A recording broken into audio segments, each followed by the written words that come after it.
And that signature statement is when people say, so, oh, hey, hi, nice to meet you, Christine. What do you do? Right? What is it that you do? And you can say, your title, hi, I'm Christine. I'm the expert authority coach. But then your signature statement needs to be something that you can say in your sleep. That is your mantra. And my mantra, what I say is, I help overwhelmed entrepreneurs, business owners get seen, get trusted, and get paid for what they already know. But you have to also realize that, and I tell this to all my clients, especially even the shy ones, well, especially the shy ones, if you're not seen and heard, you're not hired.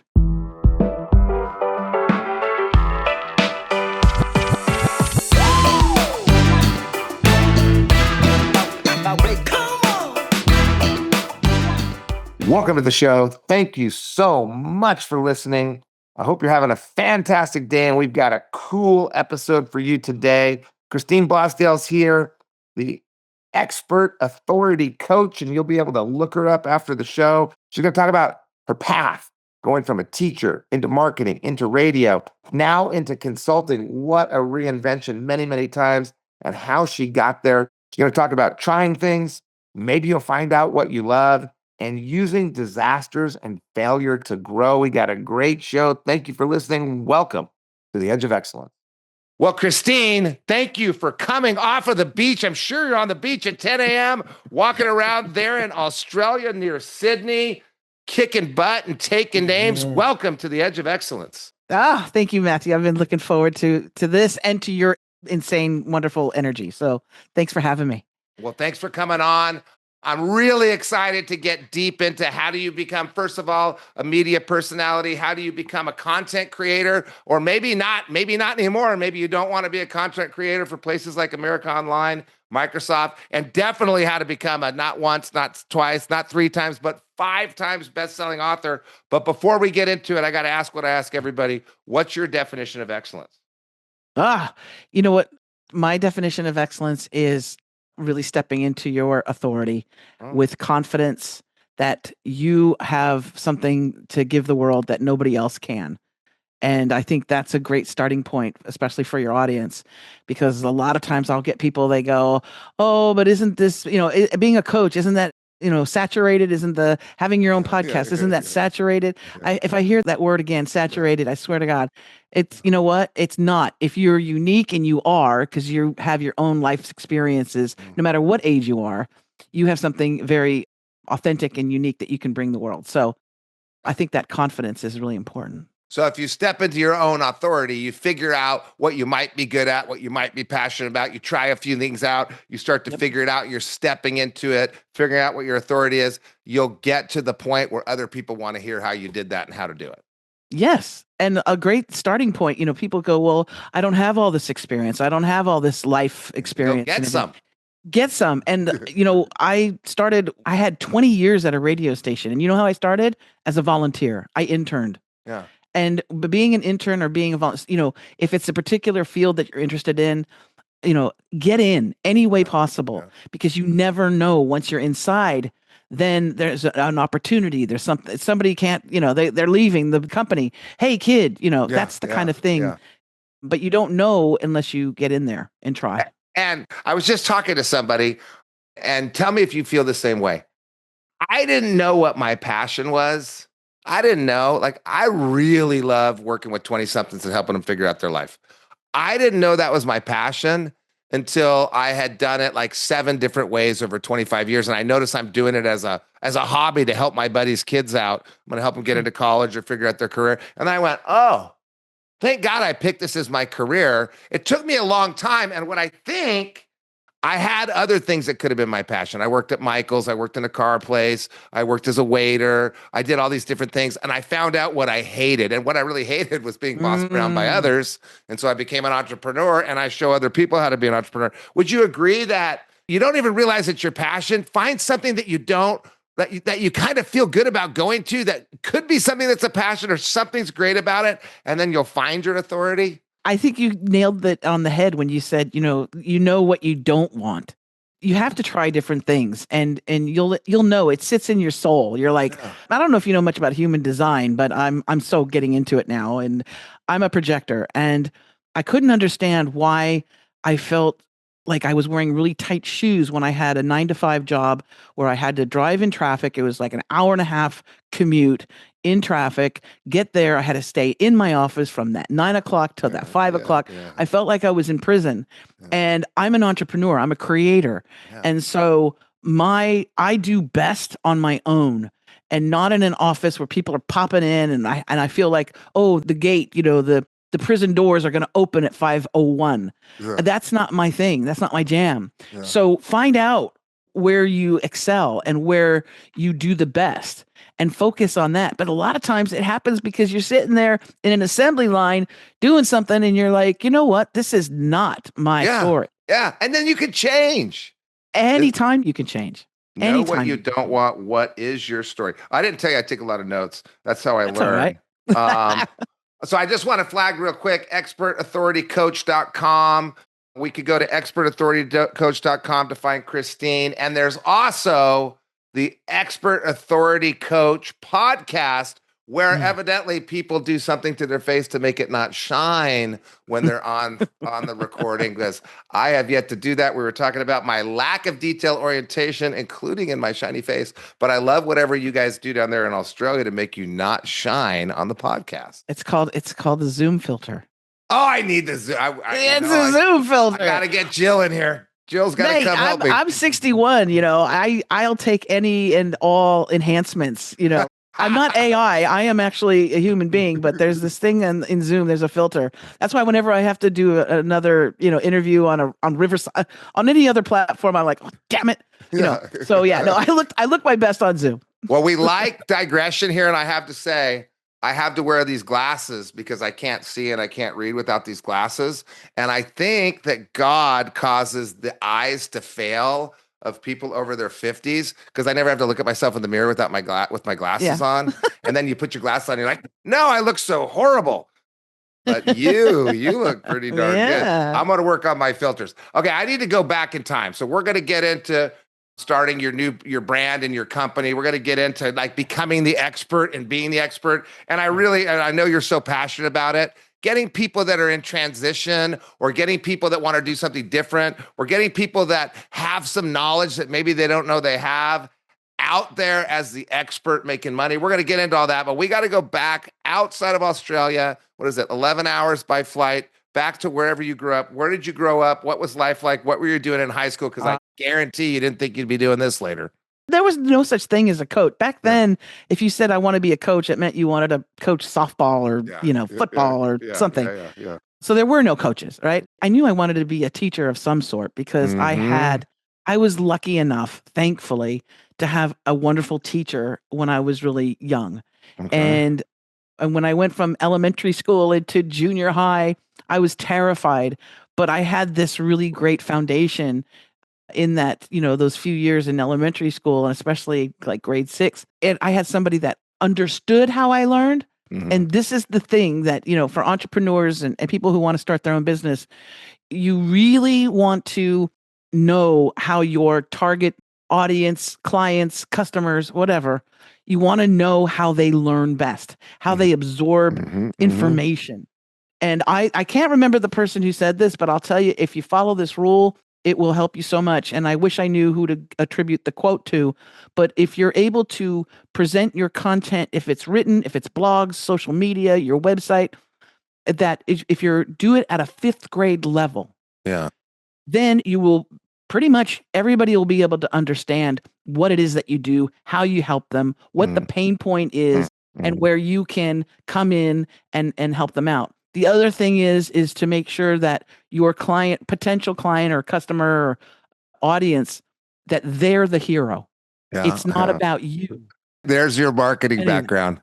There's that marketing background. People in marketing know to make the audience the hero. Absolutely. People that haven't been in marketing want to make themselves the hero. Yeah. I'll run away from any website or any social media where it's all about them. I went to this high school and I did this. I, me. It's about the hero is the person that is needing your help and Yeah. assistance. Yeah. Yeah. And you can show them how you That can help is a them good out. But teacher. What a great teacher. I know. She made you, or he or she made you feel like you were the hero because you needed to be helped out. And then you saw this example. And by the way, I already know where you're going with this. You are a teacher. So you Yeah, evolved completely around to that teacher, but you've remembered that example ever since. And so now your clients that you're teaching are the hero, absolutely. not the needy. I used to work at a food bank, and the lady that started it said it's easier to give than receive. And I've never forgot that. And I would Mm, treat everybody like customers. I was 27, and there was a bunch of people that were 77 that had kind of been burned out on it. So kind of my role in there was to remind them that when you're in need of something, you're not a victim. When you're asking for something, you are a hero because you know and you're seeking improvement. Wow, I love that. yeah.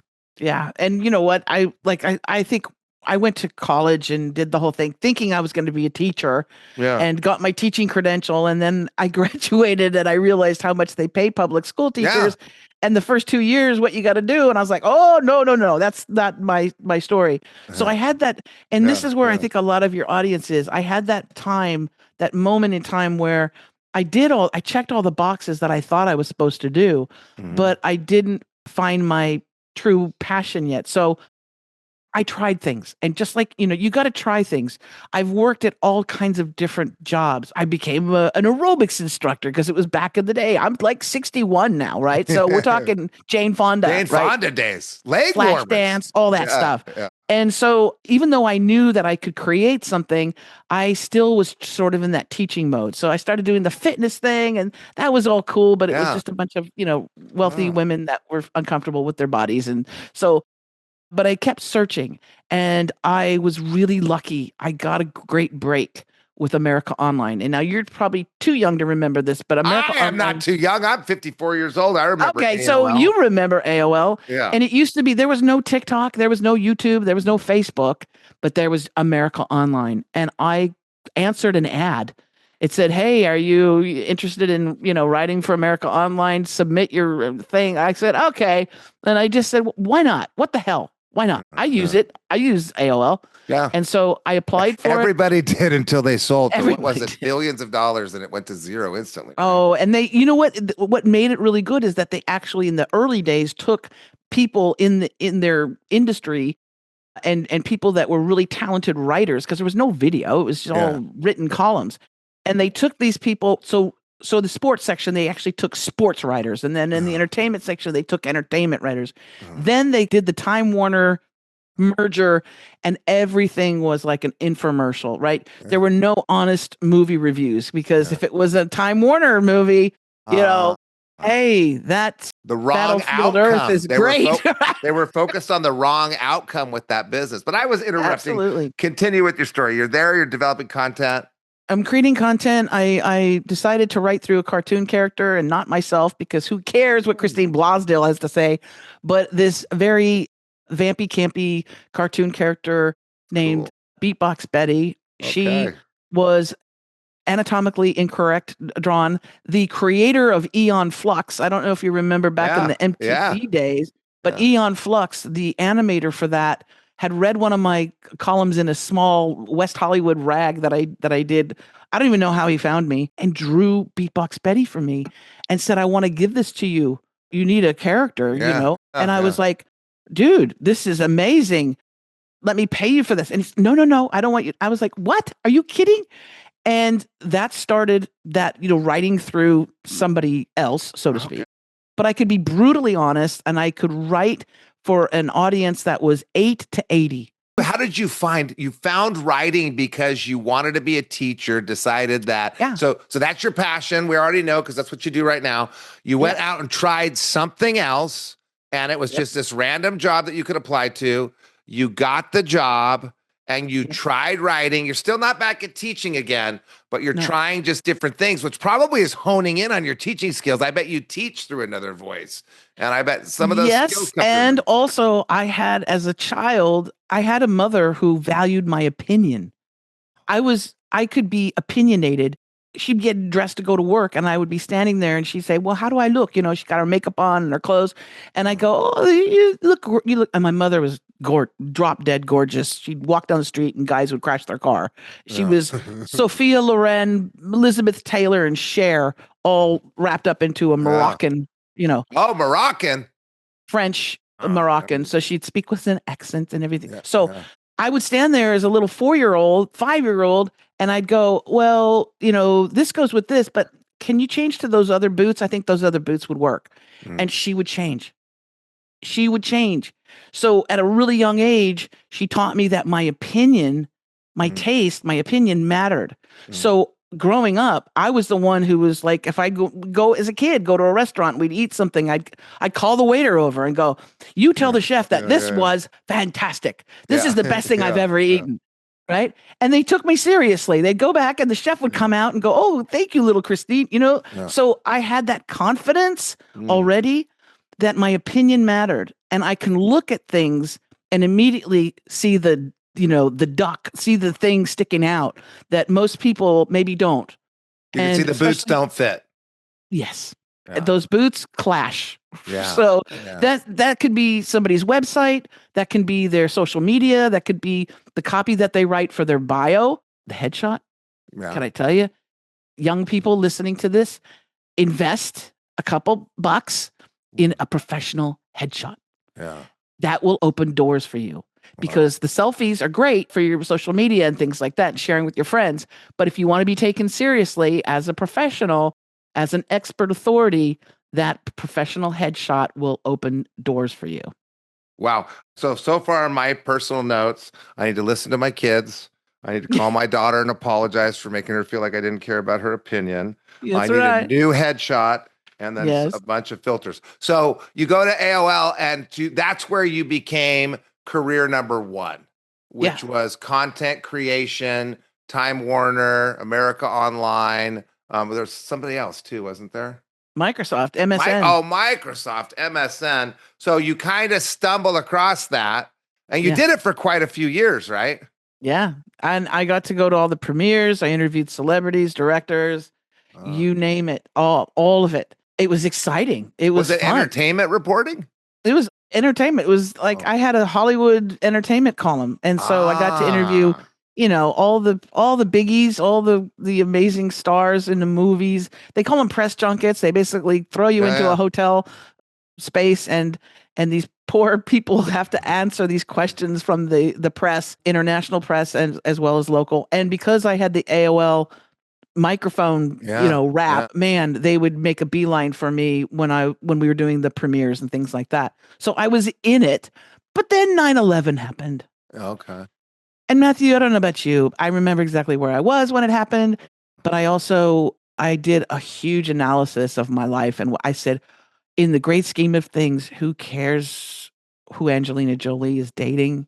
Who Yeah. cares what Drew Barrymore is wearing? What am I doing? And as this happens at moments in our life when we're seeking something else, when our Yeah. soul passion is questioning what we're doing, an opportunity will come up. And the key is to recognize when it's the universe or Yeah. God Yeah. saying, "Look, Yeah. look." Yeah. Yeah. And it happened when I was I was stuck in traffic and I was channel surfing in the radio.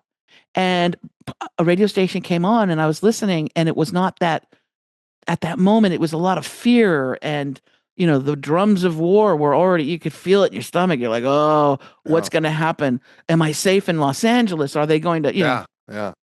and it was so unique, and it was actual people's opinions.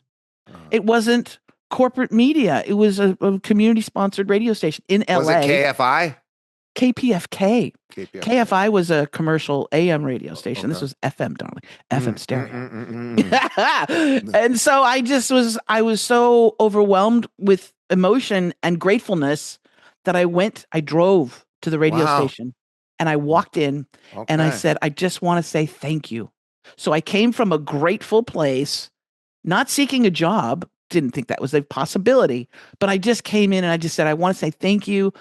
I appreciate what you're doing, and you're giving me an education as well on the Middle East." I didn't know. They didn't teach us in history school about all the stuff that was the shenanigans, right? Yeah. And I didn't know. Yeah. And so I went in with a grateful heart, and somebody said, "So what do you do?" And I go, I'm a writer. "I'm a cartoon character working for America Online. I interview celebrities." And they're like, "Oh, that's awesome." And I said, "Yeah, but I love what you guys are doing." And then somebody said, "Well, you might think about maybe volunteer." And I Okay. said, "I can do that? Yeah, come on in, volunteer." But you got to try things to figure out where your calling is, what your authority is. Exactly. And so I did. I volunteered. I started writing, doing research. Because my opinion meter was going off the charts, I would suggest to the show hosts, "Hey, this is a hot topic, whatever it was. Maybe we can get someone to comment on it. We can get an expert to comment it." And I was like the Sherlock Holmes. I have 5 planets in Scorpio, so I'm like, I'll do the research. I'll find out the person. I'll make sure I get the bio. I'll write the introduction. We'll use this theme music, right? So I was producing. Yeah. And then that Hollywood story, Matthew, that Hollywood story, the star of the show breaks their leg or is in a coma, and kid, you've got to go up on stage. You've got to get in front of the camera. You got to go on the mic. And it was 5:00 drive time. And they said, "Christine, the host of the show cannot make it. You need to go on the air."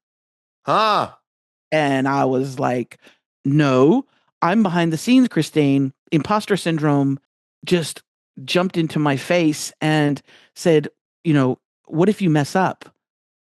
What are people going to think about you? What if you freeze?" Because I had never been on the microphone. I had been behind the scenes. And they are like, "Well, too bad, because it's almost 5:00 and people are going to be tuning in. It's drive time. It's the most listened to hour ever on your radio dial." And they said, "You got to do it." And so begrudgingly, I went into the studio, put on the headphones, pulled the microphone next to me. I was sweating. My mouth was dry. And then the on-air light went on. And it was as if angels, it was that magical moment where my life changed. Oh my God. It was as if I could psychically connect with the listeners. Now there were hundreds of thousands. You're teaching them through your voice, writing, but you're writing on the spot. So you tried these different things until you found it. Wow. Yeah. And I was there for 20 will open years. Your eyes. 20 years. All I could think about while you were telling me that. So I was just a shithead when I was in high school, and I grew up in New Mexico, and I was like the worst of every thing you could be the worst at. And then you imagine it, I was fat. And then I went to school in Santa Barbara, and I had this teacher that had us write a letter to our parents apologizing for all the stuff that we'd done. And that was like the day I realized what an asshole I was. But I still had never had a girlfriend, because if I dated you more than twice, I dated your friend to make sure you didn't want to date me again. That much of an asshole. And so I decided I would start looking for my girlfriend, because I needed a girlfriend. I hate Valentine's Day to this day. And I needed a girlfriend because I'm tired of being alone on Valentine's Day. And I realized I've been an asshole my entire life. So I started searching, and I was searching, and I was searching, and I was searching, until one day I gave up searching. I stopped searching. I had all these rules I had in place. I shut down all the rules. I said, I finally give up. And I've been married to my first girlfriend, who I've known since I was 14 and she was 10, because she's my friend's little sister. And I had no idea she was there. We've been married for 28 years. So you don't find your passion. You don't find your authority. It finds you, and people sit there and they don't volunteer and they don't try. I heard a story. Was it you that told me about Billy Joel? No. Another person I was talking to told me that Billy Joel's at a school talking, and some kid says, "Hey, I want to be a songwriter, and I don't think my songs are very good." And Billy says, "Well, how many songs have you written?" And he says, 4. And Billy says, "Go write 100 and you'll know if you're going in the right direction." You got to invest time into trying things out that are wrong so you can find your calling, which was this DJ business, but that still wasn't your calling yet. You're still not even there yet, right? Well, what's funny is that I've had hundreds of interviews. I interviewed authors and thought leaders and amazing people, right? Experts in their own right. But what was interesting was that I could not help my opinion maker thing. So we'd be in the middle of an interview and I would go, this is a great conversation. And I'll say, you know what? You need to write a book about blah, blah, blah, whatever, Yeah. because you just told me about this thing. And I said, I see that being really successful for you. And they're like, oh my God, that's great advice. Yes. Yeah. Okay. And they would tell me, they would say, let's connect Yeah. after this conversation. I want you to look at my website, or I want you to look at my business, or I want you to talk to me about what you think I should do next, because you're a media expert and you know what people want and need. And I'll tell you the pillar of 3, Matthew. This is the success tip right here. Okay. If you can focus in and deliver one of these 3 things, if you could do all, then go for it. But the things that people need and want are, number 1, health, wealth, and love. And when I talk about health, it's not just physical health and strong muscles and all that stuff. It's mental health as well as physical health. Okay. So feeling good in your body and feeling good in your mind. Wealth is not just how much money you have in the bank. It's that you have time to spend with your family, to take your wife on a holiday, on vacation, to be with your kids and not be like, sorry, kids, I got to go. I got to go. Wealth is wealth, all kinds of different things, right? Mhm. And then love, yes, most people say, well, that special person, or that, my future wife or my future husband or a partner. Love is love of your community, love of your dog, love, those are things that are important to people. Health, wealth, and love. Yeah. And so when I tell people, if they're starting a business, which one of those 3 Satisfying. are you king of or queen of, and how can you help people attain health, wealth, or love, or all 3? Okay. That's a great starting point for people. You had a couple starting points in there already. You used your disaster. 9/11 came and Yep. you used your disaster. Someone listening right now is having bad shit go down. The world is in a crazy place right now. So you used your disaster and you could feel it in your gut. I don't think I'm going the same way. The disaster caused you to think, maybe I don't care about fashion and entertainment anymore. I care about something deeper. You use your disaster. Then, and I just want to flag this real quick because it's always the case, you used your generosity. I don't find people find their passion, find their authority. You talk about using your authority, but your authority is generosity as well. You're giving. Yeah. And so you know you're an expert already. So you're helping people out. And then they go, no, help me more, help me more. And then all of a sudden, oh shit, I found where I need to be. Yeah. That's exactly what happened to me.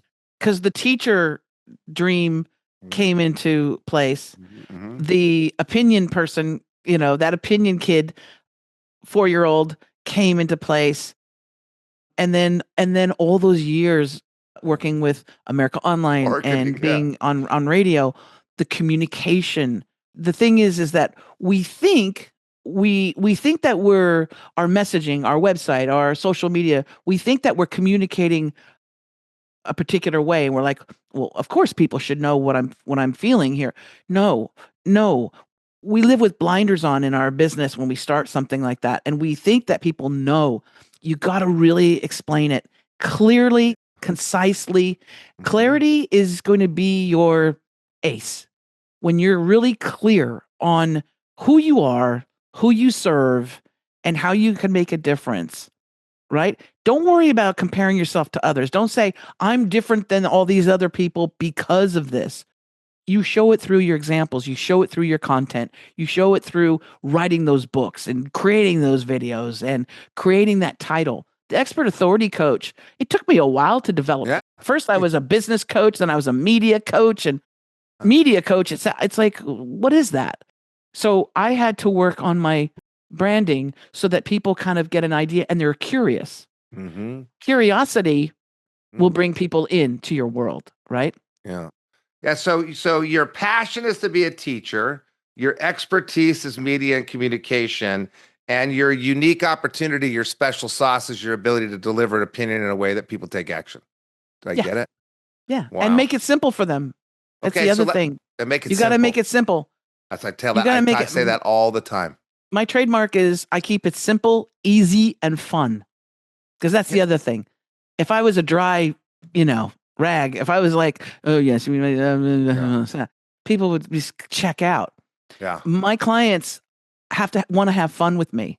Yeah. If they're super serious Mhm. and they're like, oh, those people are deflected. They're Yeah. not in Yeah. my realm Yeah. anymore. That's a Yeah. really good point. Most of my employees want to have fun with me. Most of Yeah. our customers want to have fun with us. And we're on that side of the human sphere of the fun, gregarious, maybe not so detail oriented, shoot from the hip type of crowd. Yep. And there's some people that don't want to work in my business No. because they're not that way. And that's fine.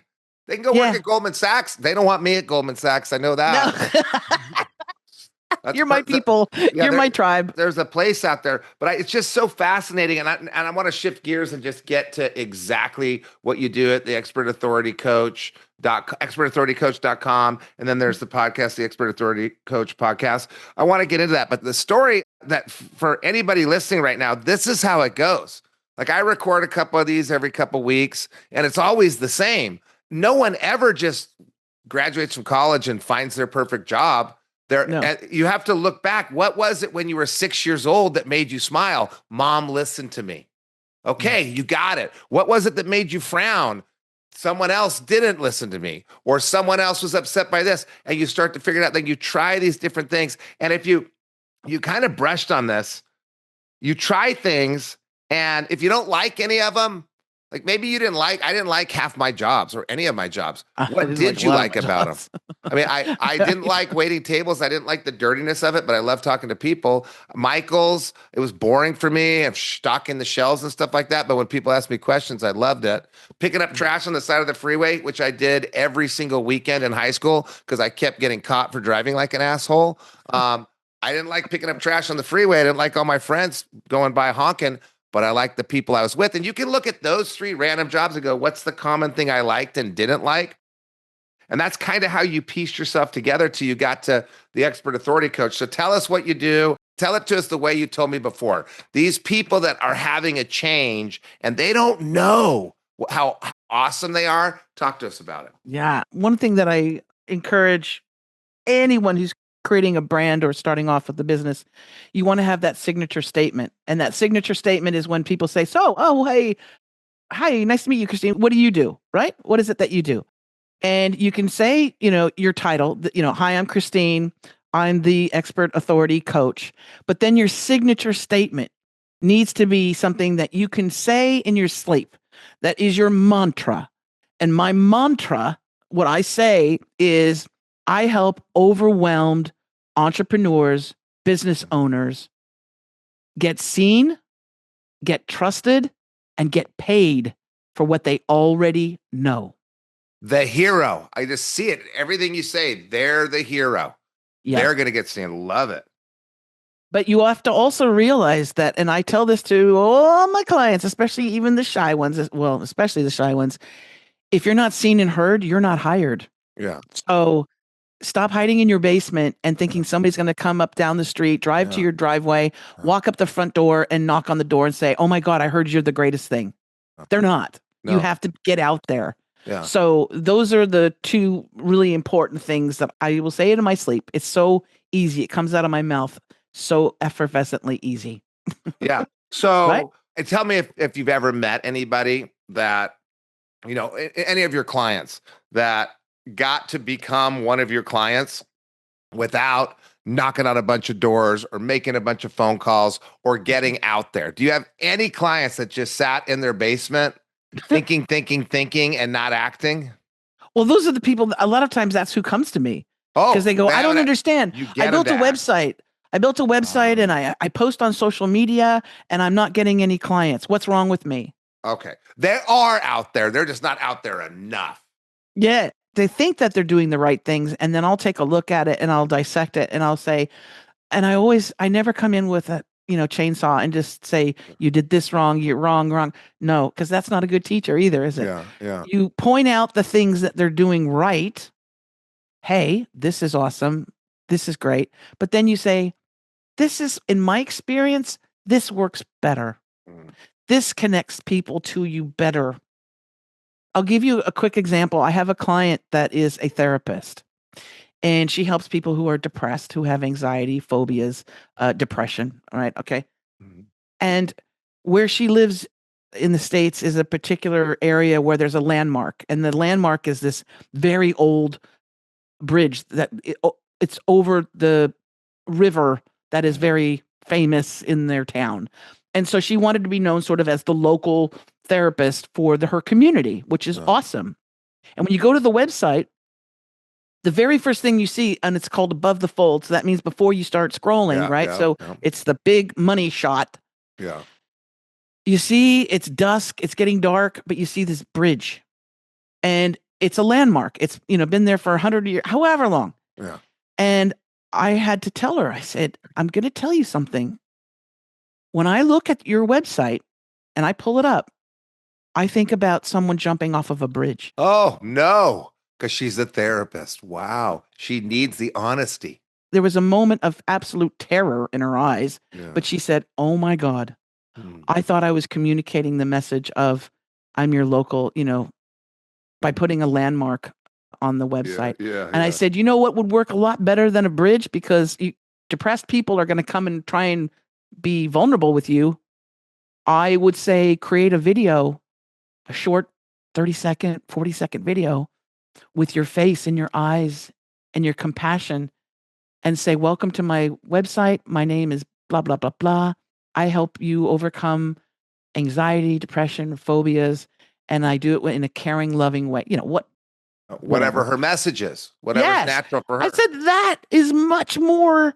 People are going to be wanting to reach out to you because they're going to be able to trust you with their vulnerability instead of a bridge. And so sometimes we need somebody from the outside to look in at our things that we put out and to go, this is the icky feeling I'm getting from it. Or this is the excited feeling I'm getting from it. You're analyzing, you're strategizing, you're helping with communication. So it's a coach is a consultant, a teacher is a consultant, a good salesperson is a consultant. Absolutely. You're consulting this targeted group, and then do you become a PR coach too, and everything. Get them all over. Yes, a podcast coach, a podcast booker, social media guidance counselor, all those different things. But we have to have a foundation first. This is what I find too, that people jump the gun. They're like, how come I'm not getting clients? Because I'm doing all this social media, but they don't have a real solid foundation. In other words, you go to the website and you don't know how to contact them. There's no real bio that you can read about who they are. It's scattered. Their offers are scattered. They offer too much to everybody. It's confusing. And so you have to have the business platform done first. And before you even put your offers in there and your services and how much you're going to charge, you need to work on your branding. And that's you as the commodity, as the authority. Yes, as the authority. We need to work on you and how you're presented first. Yeah. Okay. Give me 2 or 3 of the biggest challenges in just your role as a consultant. You're a teacher, but it's a consultant, it's a coach. What are some of the biggest challenges you face every day, and what would someone do to prepare to face those challenges if they wanted your job? Well, I would say probably the biggest challenge that I have, and I will not work with people that are like this, are people who always see the glass as half full, or who are negative about anything that I mention. I work very much intuitively. I don't market myself as a psychic because that's not the audience that I want to bring in, but I do work psychically. I work intuitively. That's the same thing as the little girl going, those boots, you need to wear that. Yeah. It's intuition. I will tell you what the guides, the universe, God, I don't know. I will tell you what I'm getting as a great green light. Like, yes, this will be good. And if I tell you these things, and I'm spending the time to tell you these things, and from my experience, and you were saying it's saturated, there's already people doing that. I'm too busy for that. I'm too old for that. I'm too this, then there's no helping you. You can't coach the uncoachable. You can't coach the uncoachable. Coachability is a skill set, and it's a choice. It's a choice. Absolutely.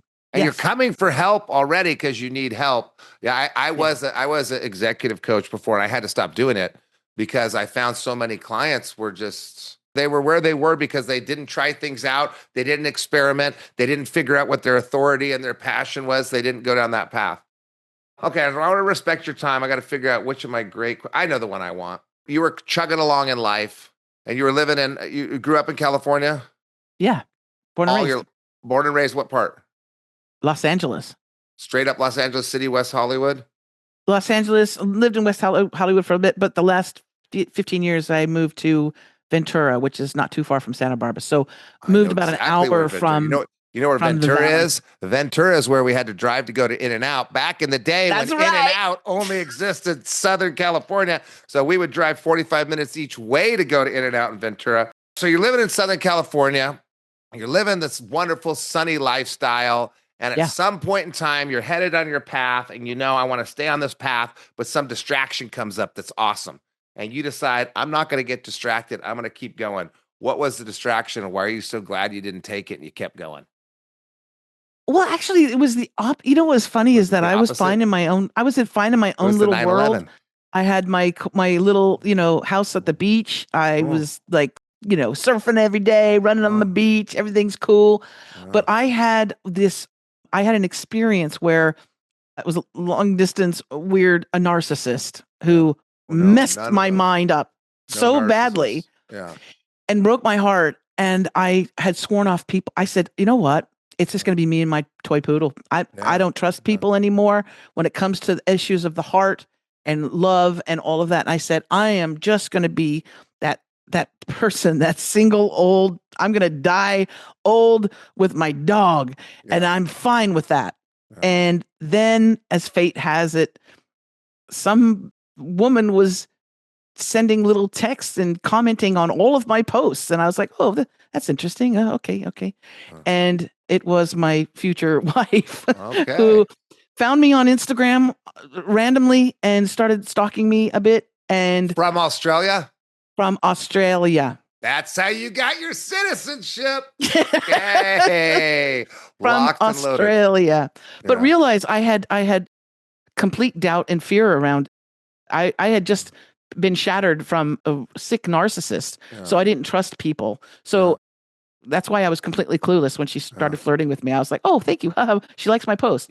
That was the thing. And up to that point, I had never been married. I'd been in relationships, but it was like, as soon as I met her, I was like, you're my human. You're my human. Like when you get your dog, you're like, you're my dog. I know you're my dog. So I know you had probably that same thing with your wife where you're like, you know what? I don't like everything about you, but you're my human. Well, there's a long list of things we don't like about each other, but we are each other's human. Well, that is absolutely awesome. So it was a opportunity that you did take that changed your life. First time in 184 episodes, someone has said it that way, not the other way. Well, you know what? I really appreciate you coming on. Oh, have you ever been to a drag brunch? I got to do a plug for a drag brunch. Okay. Yes. My daughter we went to New York for my daughter's 21st birthday. All her friends came out from Boston. We flew out there and she wanted to go to a comedy club. She wanted to go to Tao nightclub and have me pay because I'm an expert partier, which I did. And she wanted to go to a drag brunch. The drag brunch was the greatest thing I've ever been to. So shout out to drag brunches. If you haven't been to one, go to one. They're hilarious. And you got to bring a lot of dollar bills because they want you to tip them the dollar bills. Well, Christine, thank you so much for coming on. Don't forget to check out the expertauthoritycoach.com. Straight out of Oz, waking up in the morning. This was a great episode. Thanks so much for coming on. Matthew, you're fantastic. I adore you. You're my family now. Tag, you're it. All right. You take care.